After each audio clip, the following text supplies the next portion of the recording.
The underestimated genius.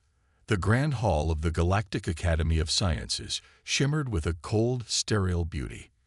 Light fractured through crystalline pillars, casting rainbow patterns across the polished obsidian floor where Mira Chen stood, fighting to keep her expression neutral.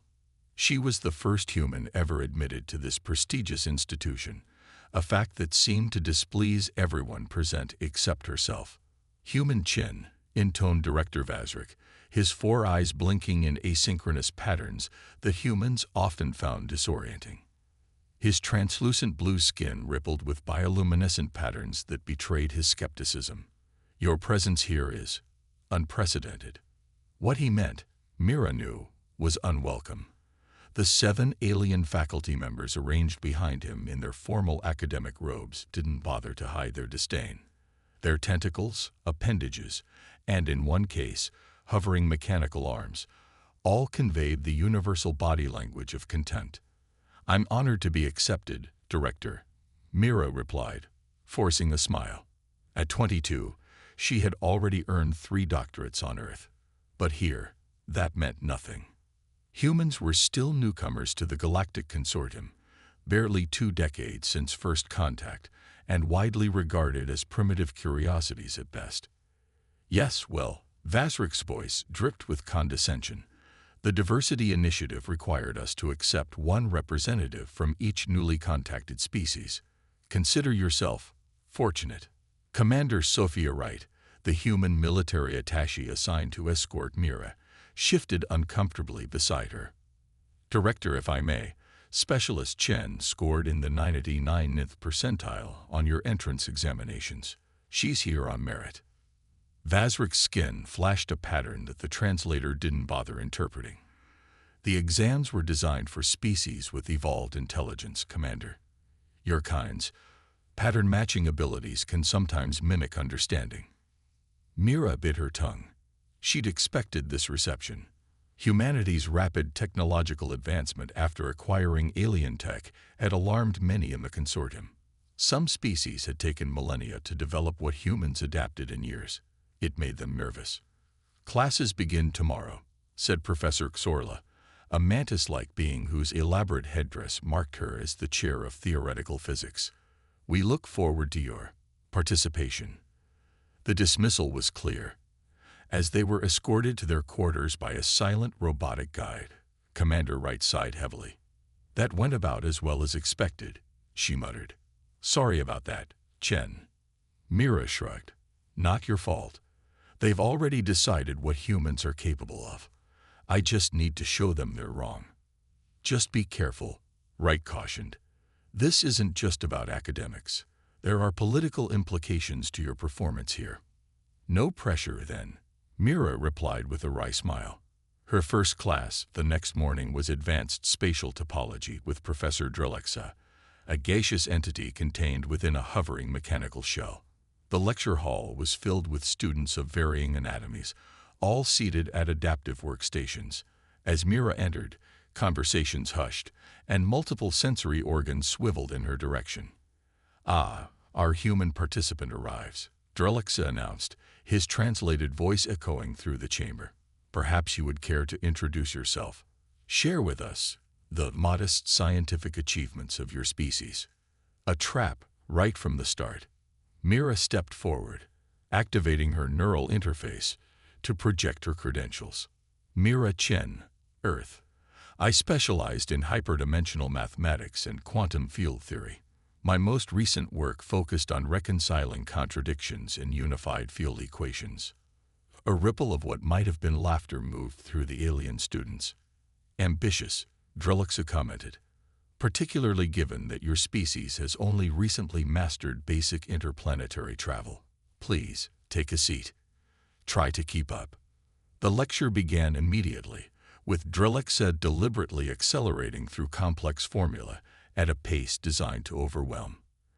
Mira's neural implant, Earth's latest technology, struggled to process the information as equations flashed across the holographic displays. 2 hours in, Drilixa paused, hovering near Mira's workstation.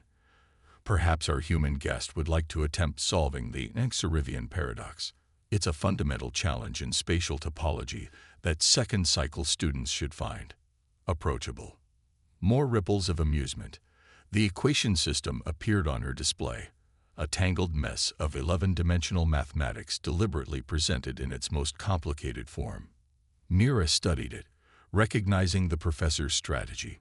This wasn't education. It was theater.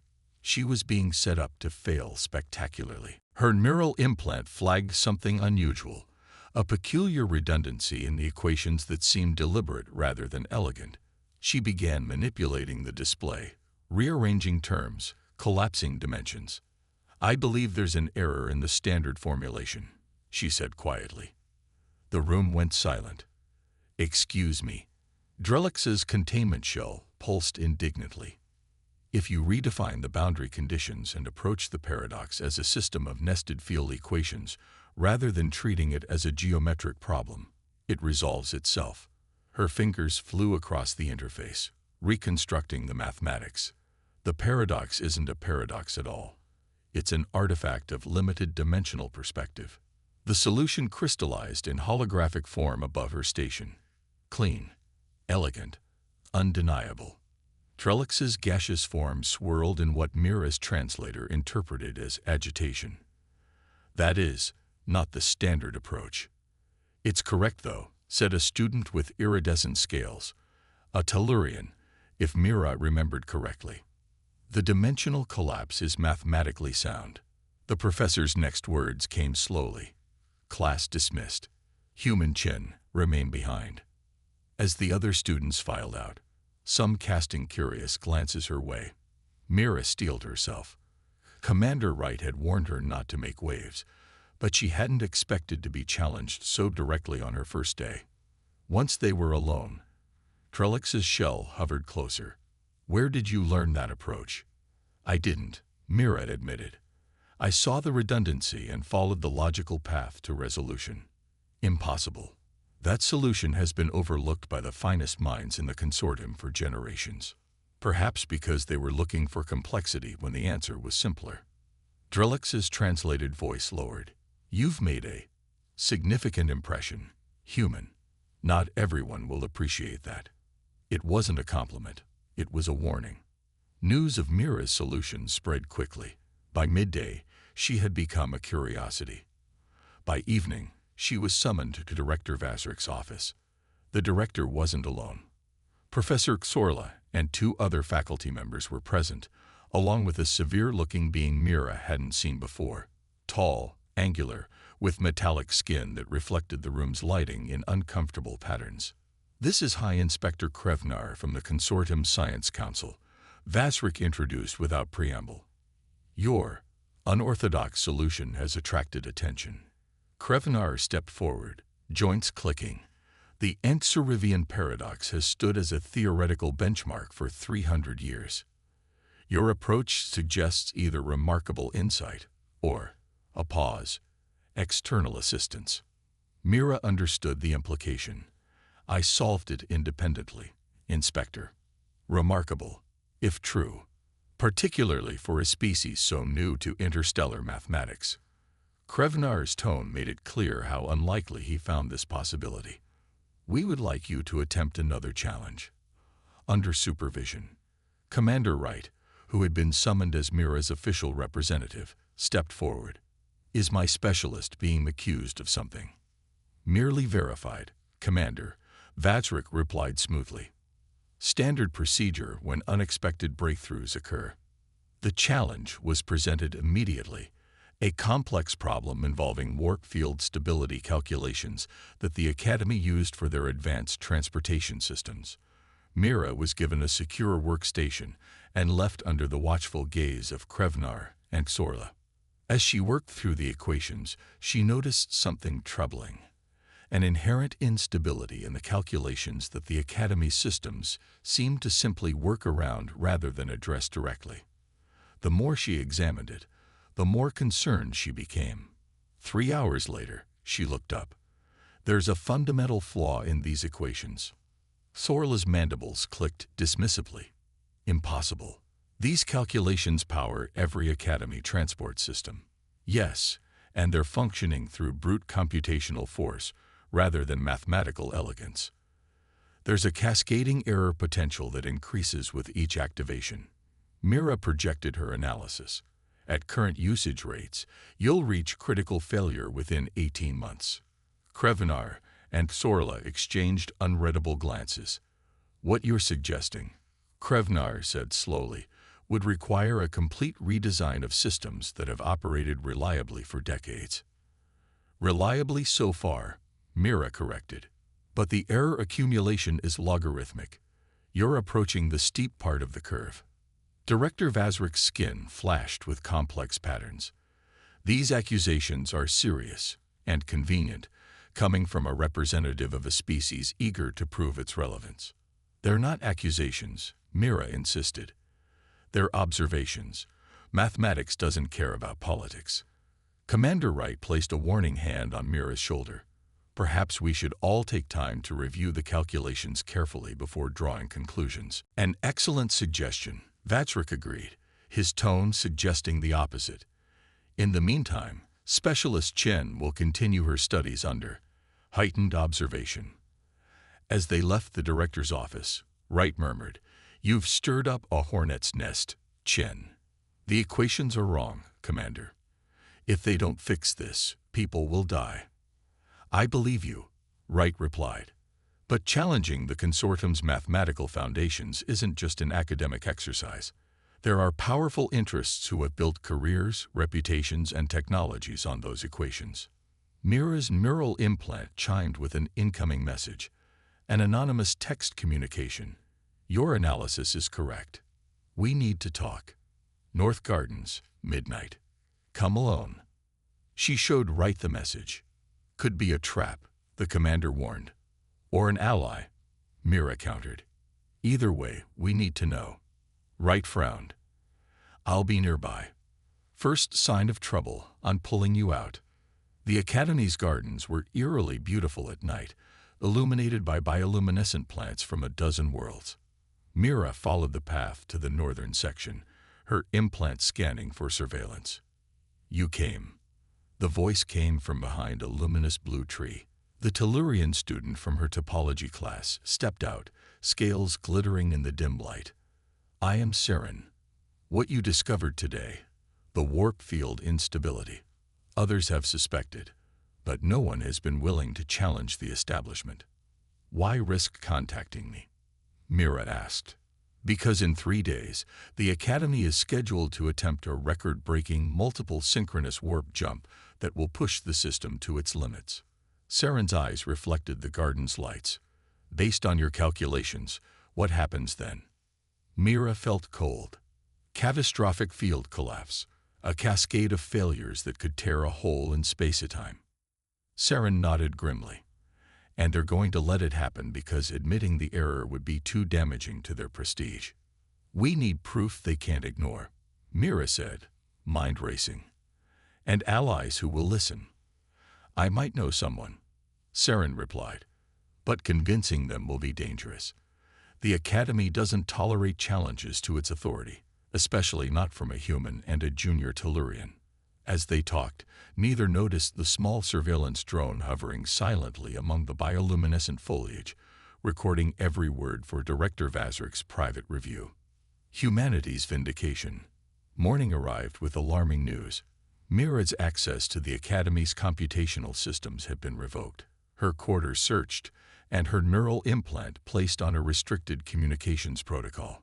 The official explanation cited security concerns following unauthorized system access, a transparent pretext. Commander Wright was furious. "This is a direct violation of the academic exchange protocols. I'm contacting Earth Embassy immediately." "That won't help in time," Mira replied, checking the date on her personal device. "The synchronous warp demonstration is in 2 days. Once they attempt it," she didn't need to finish the thought. The calculations were clear. Catastrophic failure with potentially thousands of casualties. "What about your new friend, this Tellurian student?" "Saren promised to connect me with someone who might help, but I haven't heard anything since last night." Wright paced the small confines of Mira's quarters. I can get a message to Admiral Hayes on the Human Coalition flagship, but even at maximum speed, they couldn't reach us before the demonstration. A soft chime interrupted them. Mira's workstation activating remotely. A text message appeared. Maintenance access. Sublevel 3. Junction 42E, 1 hour. Wright frowned. Definitely feels like a trap.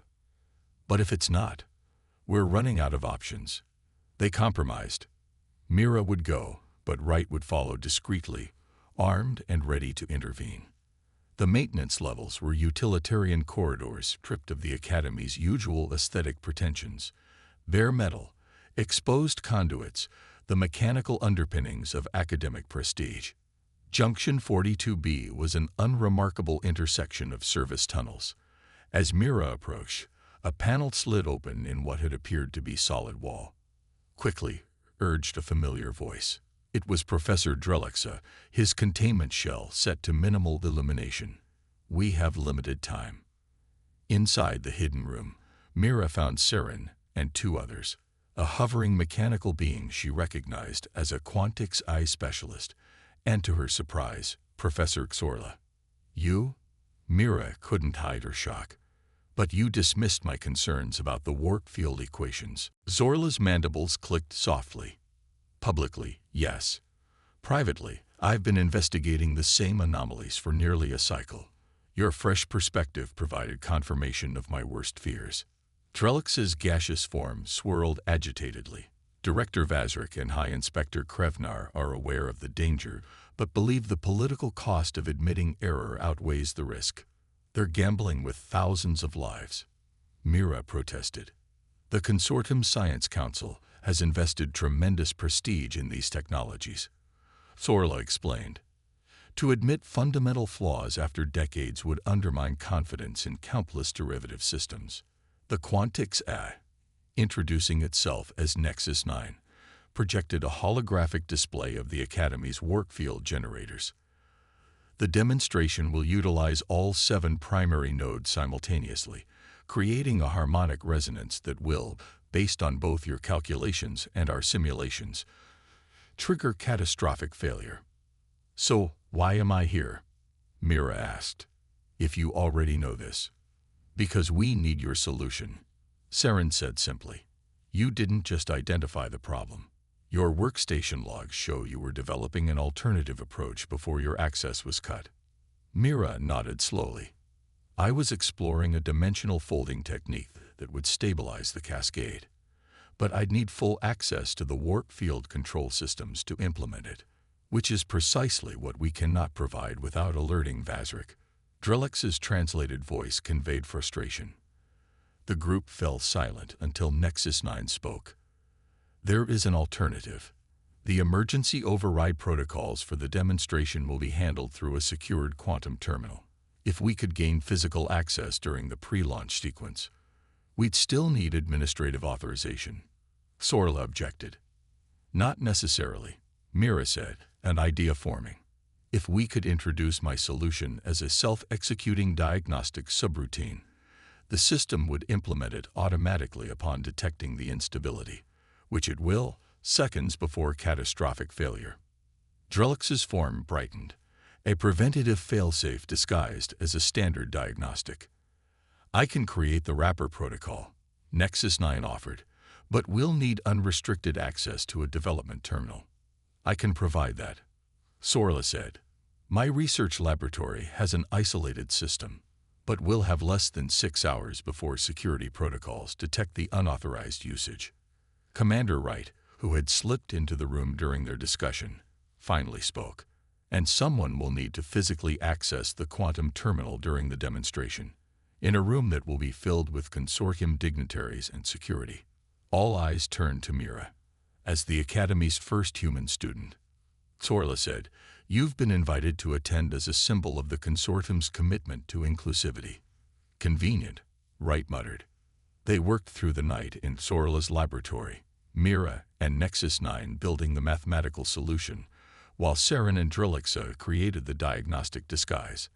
By morning, they had a working protocol, elegant, powerful, and completely undetectable until the moment it would prevent disaster. The day of the demonstration arrived with pomp and ceremony.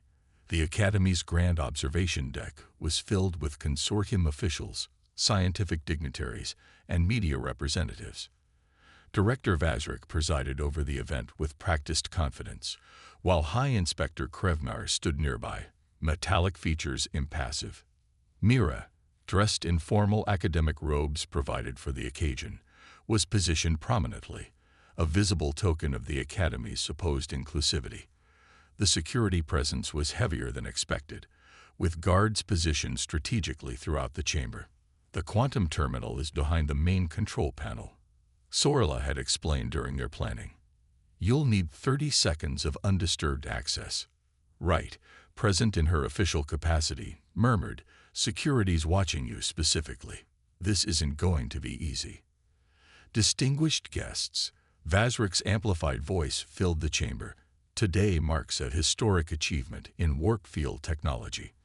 The simultaneous activation of all 7 primary nodes will demonstrate the unprecedented efficiency of our advanced harmonic resonance system.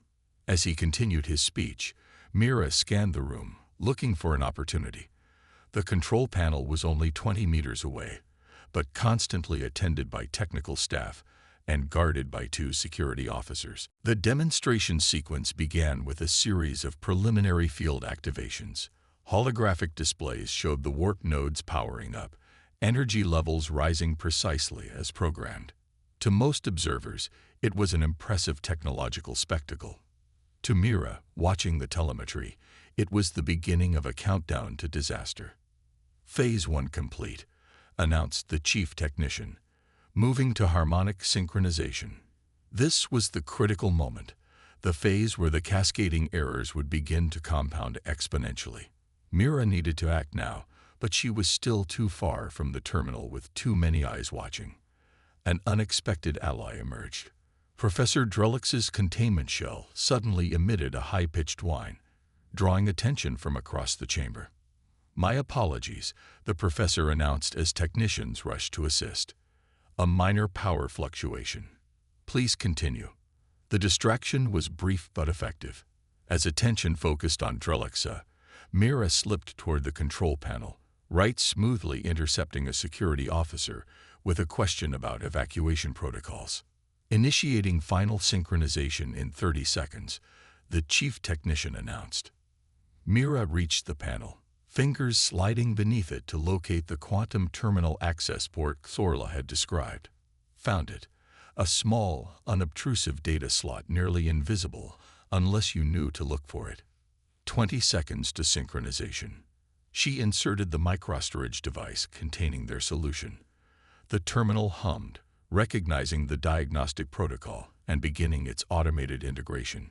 "Human Chen," came Director Vazrik's sharp voice from directly behind her. "Step away from the control systems immediately." Mira turned to find the director and Krevnar both staring at her, security personnel already moving in her direction. 10 seconds to synchronization. "Director, the warp field equations are fundamentally flawed," Mira said, loud enough for nearby dignitaries to hear. "This demonstration will trigger a catastrophic collapse." "Restrain her," Krevnar ordered. "This is sabotage." 5 seconds. "It's mathematics, not politics," Mira insisted as guards seized her arms. "The evidence is in the system logs." Synchronization initiating. The massive displays showed all 7 warp nodes activating simultaneously, energy curves rising toward convergence. Then, something unexpected. The system paused, diagnostic warnings flashing across screens. "What's happening?" Vazrik demanded. The chief technician looked confused. "Sir, the system has detected a critical instability in the field harmonics. It's implementing an emergency correction protocol." "Override it," Krevnar commanded. "I can't, sir. The failsafe is integrated at the quantum level." The displays showed Mira's solution deploying automatically, rearranging the field equations in real time, stabilizing the cascade before it could begin. The warp demonstration continued, but now following a modified protocol that prevented disaster. In the stunned silence that followed, Professor Xorla stepped forward. Director, the diagnostic logs confirm what Human Chen predicted. The original equations would have resulted in catastrophic failure within the next 75 seconds. Murmurs spread through the gathered dignitaries as the reality sank in. A human student had just prevented what could have been one of the worst technological disasters in consortium history. Krevnar's metallic features contorted in what might have been anger or embarrassment. This proves nothing except that our security protocols need revision. It proves, Commander Wright countered, stepping forward, that dismissing species based on prejudice rather than performance is not only unethical but dangerous. She nodded toward the displays still showing the successful demonstration. How many lives were just saved because someone looked at your equations with fresh eyes? The consortium science minister, a dignified being with crystalline features who had been watching silently, finally spoke. I believe we require a full investigation into both the mathematical discrepancies and the apparent attempt to suppress their discovery. Her gaze fixed on Vazrik. Director, your presence is requested at an emergency council session. Immediately. As the political fallout began to unfold, Mira found herself surrounded by a mixture of curious and grateful officials. Saren approached, scales shimmering with what Mira had learned to recognize as excitement. You've done more than save the demonstration, the Tellurian said quietly. You've forced the consortium to reconsider its assumptions about humanity's capabilities. Nexus 9 hovered nearby, optical sensors focused on Mira. Your solution was elegant. The dimensional folding technique you employed has applications beyond warp field stabilization. It was a collaborative effort, Mira insisted, one that would not have happened without your initial insight. Drelixa added, containment shell now functioning normally again. Perhaps there is something to be said for evolutionary divergence in problem-solving approaches. 3 days later, the Academy's Grand Hall hosted a very different gathering. The Consortium Science Council had completed its preliminary investigation, confirming Mira's findings and uncovering evidence that Vazrik and Krevnar had deliberately suppressed earlier warnings about the warp field equations. In recognition of your service to the consortium, the science minister announced, we offer formal apology for the reception you received at this institution. Furthermore, we would like to establish a new research initiative focused on mathematical approaches from emerging species, with you as its first director. Commander Wright beamed with undisguised pride. Earth's diplomatic corps had already leveraged the incident into improved standing within the consortium, with talks of accelerated technology sharing agreements already underway. As the ceremony concluded, Professor Xorla approached Mira privately. You understand what you've done, yes? Beyond the mathematics. Mira nodded. I forced them to see humans as equals rather than curiosities. More than that. Xorla's mandibles clicked thoughtfully. You've demonstrated that diversity of perspective is not merely a political nicety, but a practical necessity. The consortium has grown complacent, convinced of its own intellectual superiority. And now, the professor said, we must all adapt to a universe where humans are not just present, but essential contributors. It will be uncomfortable for many, exciting for some, a pause, necessary for all. As Mira gazed around the grand hall, at the mixed expressions of respect, curiosity, and lingering wariness directed her way, she felt the weight of what had been accomplished. Not just a mathematical solution or a prevented disaster, but a fundamental shift in humanity's place among the stars. One equation at a time, if necessary, one proof at a time. It was enough. It was a beginning.